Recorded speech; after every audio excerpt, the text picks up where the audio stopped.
వస్తుంది. రాహుల్ గాంధీ అనే వ్యక్తి అయితే మొన్న ఆంధ్ర రాష్ట్రానికి వచ్చాడు. ఆశ్చర్యం అనిపించింది. 15 నెలలుగా మన రాష్ట్రం విడిపోయి 15 నెలలు అవుతా ఉంది. 15 నెలలుగా కనీసం ఒక్క రోజులో మన రాష్ట్రానికి రాలేదు ఈ పెద్ద మనిషి. రాష్ట్రాన్ని విడగొట్టడమే కాకుండా పార్లమెంటులో కూడా కనీసం ఈ రాహుల్ గాంధీ అనే వ్యక్తి ఒక్క రోజు కూడా ప్రత్యేక హోదా గురించి అడిగిన పాపాల పోలేదు. ఇలాంటి రాహుల్ గాంధీ ఇవాళ వస్తాడు, వచ్చి ప్రత్యేక హోదా కోసం నేను పోరాటం చేస్తాను అని చెప్పి అంటాడు. ఎలా ఉంది అని అంటే, ఇది నిజంగా రాహుల్ గాంధీ పని ఎలా ఉంది అని అంటే, అగ్గి పెట్టేశాడు, ఆ తర్వాత నేనే వచ్చి నీళ్లు పోసి ఆర్పుతాను అని చెప్పి కూడా మళ్ళీ అంటాడు.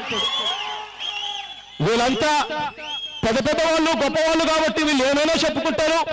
ఏమైనా చెప్పినా కూడా సామాన్యులమైన మనం వినాలి అని వీళ్ళంతా కూడా ఎక్స్పెక్ట్ చేస్తారు. ప్రత్యేక హోదా